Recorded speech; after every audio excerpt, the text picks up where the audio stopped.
फरमाते हैं कि मैं ना मजदूर लेने गया, बगदाद के चौक में मजदूर बैठे होते थे, तो मेरी उन मजदूरों में से ना एक नौजवान बच्चे पे नज़र पड़ी। बड़ा कमज़ोर सा वजूद था, लेकिन चेहरे पर इबादत का निशान था। माथा बताता था कि नमाज का बड़ा ख्याल रखता है। मैं उसके करीब गया। चेहरे भी बड़ा कुछ बताते हैं ना, चेहरों में भी बड़ी रानाई होती है। फरमाते हैं मैं करीब गया, मैंने उसको कहा बेटे मजदूरी करोगे? तो कहने लगा मजदूरों में बैठा हूँ तो ज़रूर मजदूरी के लिए ही तो बैठा हूँ। तो मैंने कहा कि चलो फिर। कहने लगा नहीं, मेरी कुछ शर्तें। मैंने कहा बताओ? कहने लगा पहली शर्त यह है कि लोग 4 दिनार दिहाड़ी लेते हैं, मैं 3 दिनार लूँगा। मैंने कहा यार बे तो बड़ी बेहतरीन है, बाकी भी इस तरह की रख ले। उसने कहा हुजूर दूसरी शर्त यह है कि मैं आपकी मुकम्मल बात मानूंगा, लेकिन जब अजान हो जाएगी फिर आपकी नहीं सुनूंगा। तीसरी बात उसने ये की कि हुजूर मैं आपके घर में काम करूंगा पर आपके किसी सवाल का जवाब नहीं दूंगा। कहते मैंने कहा यार तू बड़ा अजीब है, शर्तें तो मालिकों की होती हैं। कहने लगा जी बहरहाल मैं शर्तें लगा के जाता हूँ। फरमाते हैं मैं उसे घर ले आया, काम मैंने उसको बताया, तो जो काम मजदूर सारे दिन में करता है ना उसने 2 घंटे में ही कर दिया। हमारे मजदूर सिगरेट पीने में भी तो आधा घंटा लगाते हैं, वो चाय पीने जाएं तो पौना घंटा वहाँ। उनको भी तो दयानतदारी करनी चाहिए कि नहीं करनी चाहिए? ने मुआहदा किया है ना जी, तो पूरा उतरना चाहिए ना। कहते 2 घंटे में। अब काम जब बंदा शुरू कराता है तो काम और निकल आता है। कहते काम मैंने उसको और बता दिया, वो करने लगा। उसने मिट्टी निकाल के रखी थी बाहर रास्ते में, तो अजान हो गई जोर की। उसने वहीं कुदाल छोड़ी कही और चलने लगा। तो मेरा बेटा कहने लगा इसको ज़रा बराबर कर दो। कहने लगे चुप कर जा, तेरे बाप से बात हुई थी, जब अजान होती है तो मैं किसी और की नहीं सुनता, सिर्फ अल्लाह रसूल की सुनता हूँ। कहते मस्जिद चला गया, नमाज पढ़ के आया तो दोपहर का वक्त था। मेरी बीबी कहने लगी इसको को खाना खा ले।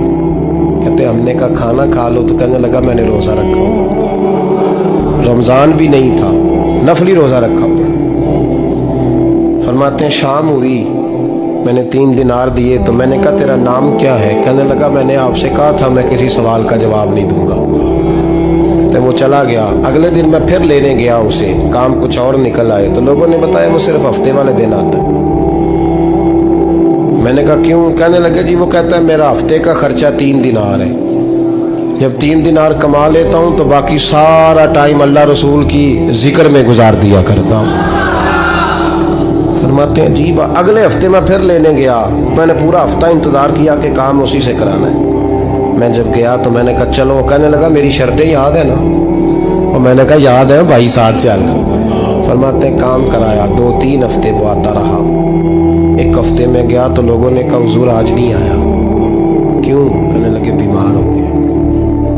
कहाँ घर है? कहने लगे बगदाद के कब्रिस्तान के पीछे जो कच्ची आबादी है उसमें रहता है। फरमाते मैं गया, दरवाजे पे दस्तक दी तो कहने लगा हुजूर आप हैं? दरवाज़ा खोला है, आ जाइए। फरमाते मैं अंदर गया तो मैंने कहा तुम्हें कैसे पता चला मैं आया हूँ? कहने लगा हुजूर अल्लाह वाले हो, आप नहीं आना था, वरना अमीर तो गरीबों का पता लेने कोई नहीं आते। कहते मैं करीब गया तो कहने लगा मैं आपका इंतज़ार कर रहा था, तेज़ बुखार है, तप रहा। जेब से कुछ पैसे निकाले, कहने लगा ये पैसे रख लें। एक अंगूठी निकाली, कहने लगा हुजूर आज रात को मेरा इंतकाल हो जाएगा, इन पैसों का कफन खरीद के सुबह जनाजा पढ़ के मुझे दफन कर देना, और जब दफन करो तो ये अंगूठी लेके असर के बाद हारून रशीद के पास जाना। आप उससे कहना मैंने मिलना है, पर वो आपको टाइम नहीं देगा। आप उसको आवाज़ दीजिएगा कि तेरी एक अमानत है मेरे पास, फिर वो आपसे मिलेगा तो अंगूठी दे दें, फिर आप मेरी तरफ से फारिग हैं। हज़रत फरमाने लगे तेरा नाम? और कहने लगा हुजूर वक़्त थोड़ा है, आज रात मैंने जाना है, बड़ी लंबी माफ़ी मांगनी है रब करीम से, अगर मुनासिब समझे तो मुझे अपने रब से तन्हाई कर दे। फरमाते हैं मैं आ गया, पर उसकी बातों ने मुझे सारी रात सोने नहीं दिया। फरमाते सुबह बड़ी मुश्किल से सूरज निकला, मैं गया दरवाजे पे हाथ रखा तो दरवाज़ा खुला हुआ था। अंदर दाखिल हुआ तो खुशबुएं मेरा इस्तकबाल कर रही थी। जब चेहरे से कपड़ा हटाया तो उसका तो इंतकाल हो चुका। इंतकाल हो चुका है, ऐसे है जैसे किसी का दीदार करके सोया। कहते मैं तो 2 आदमी ले गया था जनाजे पे, पर पता नहीं दुनिया किधर किधर से आई, कहां कहां से। अखां जदों मीटियां जमाना मैनू रोवेगा, अपना ते अपना बेगाना मैनू रोवेगा। फरमाते हैं मैं तो 2 बंदे ले गया था, पर पता नहीं मखलूक कहां कहां से आई। जनाजा पड़ा, दफन किया। हारून रशीद के पास में असर के बाद गया, मैंने बुलाना चाहा पर बादशाह था, मेरी तरफ देखा ही नहीं। मैंने उसको कहा तेरी ये अमानत मेरे पास है।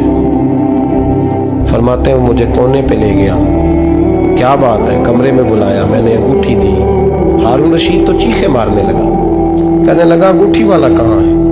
मैंने कहा वो तो इंतकाल कर गया। कहने लगा मुझे कब्र पे ले चल। कहते मैं कब्र पे लाया तो वो लेट गया, तड़प के रोने लगा। मैंने कहा मेरा कलेजा फट जाएगा, ना उसने कुछ बताया ना तूने बताया, ये कौन था? तो हारून रशीद कहने लगा ये मेरा बेटा था। मैंने कहा तेरा बेटा और मजदूर? कहने लगा हुजूर ये हजरत दाऊद ताई के पास बैठा करता था, उनका मुरीद था, मुझे रोज कहता था अब्बा तूने बड़ी दुनिया इकट्ठी कर ली है, मरते वक्त तुझसे टांगे समेटी नहीं जाएंगी, इतना हिसाब नहीं तू दे सकेगा। मैं इसको समझा देता, इसकी अम्मा समझा देती। ये रोज हमें कहता छोड़ दो, आ जाओ अल्लाह रसूल की बारगाह में झुक जाएं। हम समझ। एक दिन ये चला गया, कहने लगा फिर तुम्हारा रास्ता और है और मेरा रास्ता और है। ये सोने की अंगूठी गलती से इसके पास रह गई, गलती से हीरे की अंगूठी चली गई। कहने लगा देखो मेरे बेटे ने आज वो भी वापस कर दी है। फिर तड़प के कहने लगा हारून रशीद था तो ये मेरा बेटा, पर मेरा मुर्शद निकला, मेरा पीर निकला। भाई जिंदगी तो बड़ी थोड़ी है ना।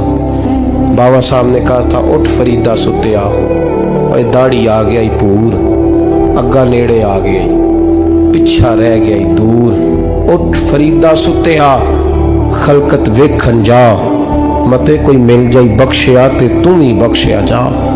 उठ फरीदा सुत्या झाड़ू दे मसीत, तू सुते रब जागदा तेरी डाडे नाल परीत। मेरा रब हमें भी अपनी बारगाह में कबूल फरमा।